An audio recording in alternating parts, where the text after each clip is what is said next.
An American country singer by the name Kerry Underwood did a song called Temporary Home. In the first stanza of this song, Kerry talks of a 6-year-old young boy who finds himself with a new mom, a new dad, and in a new school. She doesn't articulate the events that led to that. What she tells us, though, is that the boy terms the place a temporary home. I believe every kid would love to be brought up and helped to transit into adulthood by their own parents. But sometimes life happens and they find themselves with a new mom, a new dad, and sometimes new siblings.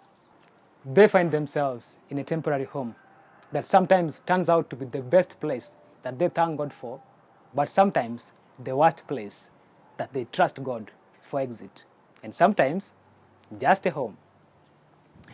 Join us today as we look at building healthy relationships in a temporary home. My name is Kakaniko, and this is the Ball Session.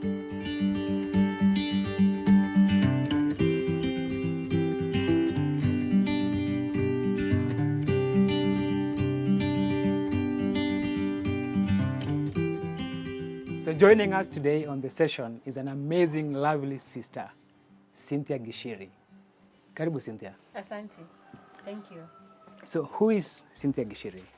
Cynthia Gichiri is a budding journalist, and I've had a practice in the broadcast industry in Nakuru, TV and radio, for a number of years, totaling up to around 8. And I'm also a born-again Christian and an upcoming writer. Yes. Wow.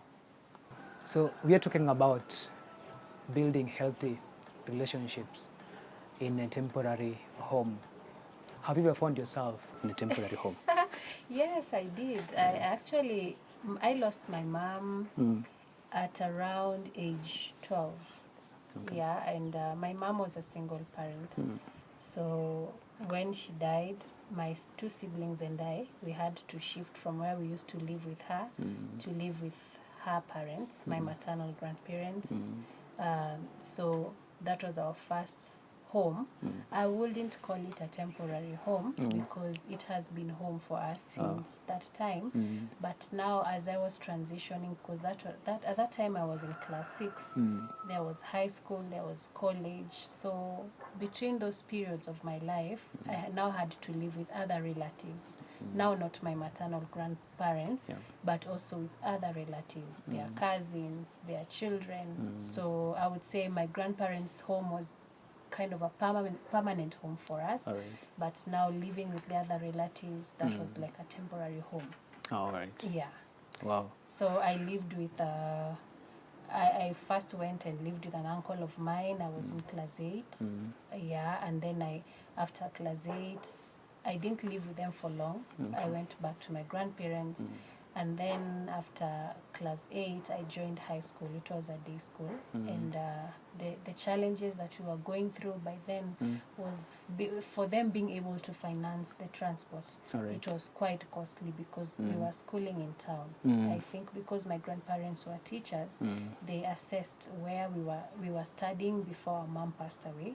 And they decided that for the sake of that continuity in terms of standard of education, they did not want us to change to go to a school in the village. So they decided we just continue. They found us a school nearer the Nakuru Sigoi Road. Yeah. But the transport was costly because my brother was in high school, so he didn't transfer. My sister and I are the ones who had to transfer. Wow. So by that time I was in upper primary. You understand. Yeah. Upper primary, you need to put in more hours in school, so sometimes I would go home late. So at some point it was becoming a bit unbearable, like commuting from school at 5, and it gets late. We're standing at the roadside. PSVs can be a little bit unfair to kids. You see that happening even now, even today. So it used to be a challenge because we'd be required to go to school, to leave the home at around 5 in the morning, and then like when you're going back home, you finishing your classes at around 6:30, and by the time you get home, it's around 7-8. And for a young girl, it was unsafe. So that is when now there was an idea of having myself and my brother live with an uncle in town. Okay. But like we didn't stay there for long. We went back home, still continued commuting. Then after finishing my primary school education, I joined a day school in town. So I had now to move to another relative who lives nearer to the school. Like the time I take commuting, I would say commuting from that place to school was shorter than the time I would take commuting from my grandparents' house to the school. Wow. Yes. Wow. That's how I found myself in temporary homes. Home. Yes. And then now after high school, came college. Now I had to go to Nairobi. I had to live with an aunt of mine. Okay. Yes. How was your experience in these homes? There were some good experiences. There were bad experiences. I really thank God that when I was transitioning to adulthood from my adolescent years, I found I would call it a much better place because my aunt became my friend, and we kind of understood each other. But of course, I took some lessons from these other homes that I was living in, and I knew if I go to Nairobi, this is what I will do, this is what I won't do, this is how far I will go. You know, at that time you're also growing. Yeah. You have friends, you want to visit places with your friends. So at least I had carried some lessons with me that I applied when I was now transitioning to college, which made life a little bit easier. Yes. Wow. What are some of the values you can look back and thank God that you derived from these homes? The biggest value that I derived is humility. I want to tell young people that when you're living with someone who is not necessarily your parent, I know there are some who don't have good relationships with your parents, but in my case, we had a very good relationship with our mom. And you know, there's a level of freedom that you have when you're living in your own home. Like, that is your home. Yes. You know, it is your mother's house, it is still your own house. Yes, yes. You do whatever you want. You need something, you tell your parent and they provide it for you. If they don't have it, they tell you in a loving way. But now when you find yourself in a different setting that is not necessarily being run by your parents, things can be a little bit challenging. So you find that you're living maybe with someone who is more strict, you know, someone who would require you to contribute so much, especially for the girls. You'd be expected to contribute a lot to the house chores. Sometimes it's not easy. Sometimes it can be unfair. But one value that I learned was humility, because I would also think about my situation. I would think about what actually brought me there was for me to be able to find a place where I could be able to continue with my education without necessarily getting interruptions. Because I remember while commuting to and from my grandparents' farm while in primary school, I used to run into trouble with teachers on duty because I would get to school late. Sometimes I would be forced to leave school earlier than the other pupils so that I could make it home earlier. Because remember, this is not your home. Yes. You cannot equate it to a home where you are raised by your own parents, where you can do anything you want. If today you decide you're going to sleep up to 11, no one will bother. But now when you're living in a temporary home, you may be required to contribute an immense amount of time into house chores. In fact, if there are people who actually go through challenges while living in temporary homes, be it with relatives or guardians, it's the girl child. because you might find that maybe when you started living with them, they probably had someone to help around with the house chores. But now that they see you there, you can be able to cook, you can be able to clean. That person goes, and you feel in that space. And remember, like, you have school, because most of us in the current setting, that is actually what takes us into these homes. So I learned to be humble, and I also learned that this is not my home. So I cannot do anything I want without like getting the consent from this person. I used to play basketball in high school. Wow, didn't know that.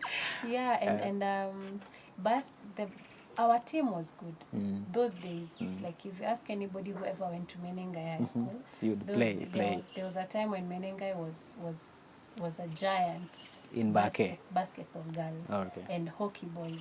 So that becoming giants in such a sport would require a lot of time in training. So I remember, like, from Form 1 to Form 4 first term, because that is now when we would stop playing at first term of Form 4, I would actually, like, we would go for practice from 4:10 to around 6.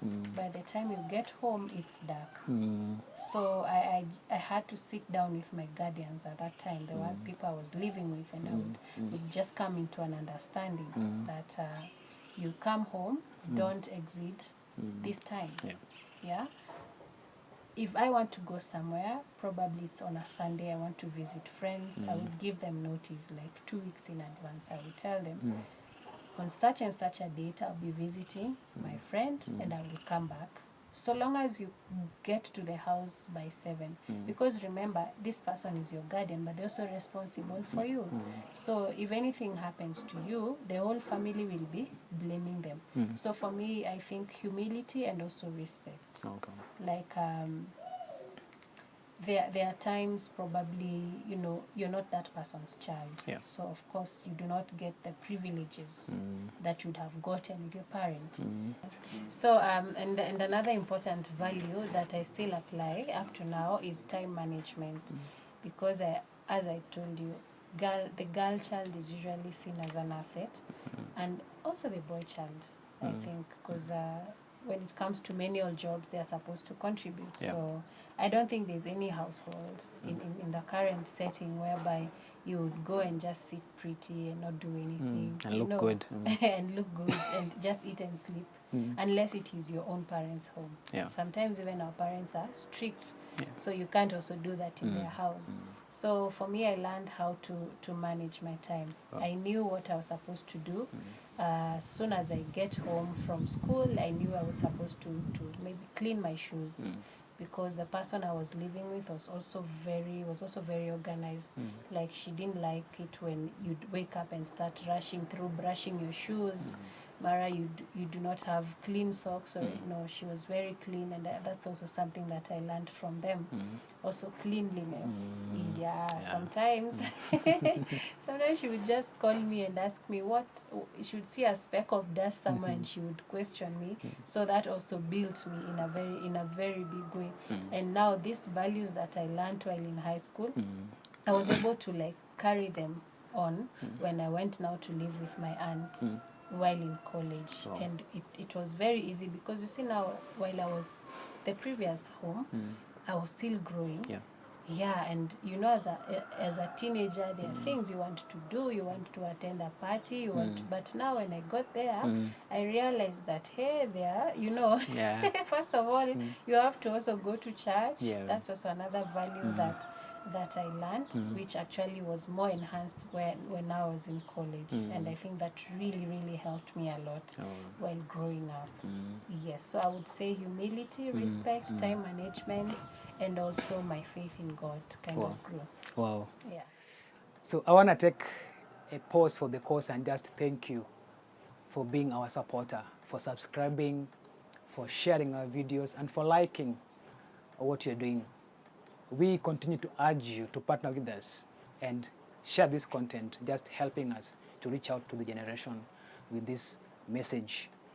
May the Lord bless you. Join us for the second part of this discussion next week. I've been your host for today. I'm Kakaniko, and this was the Ball Session.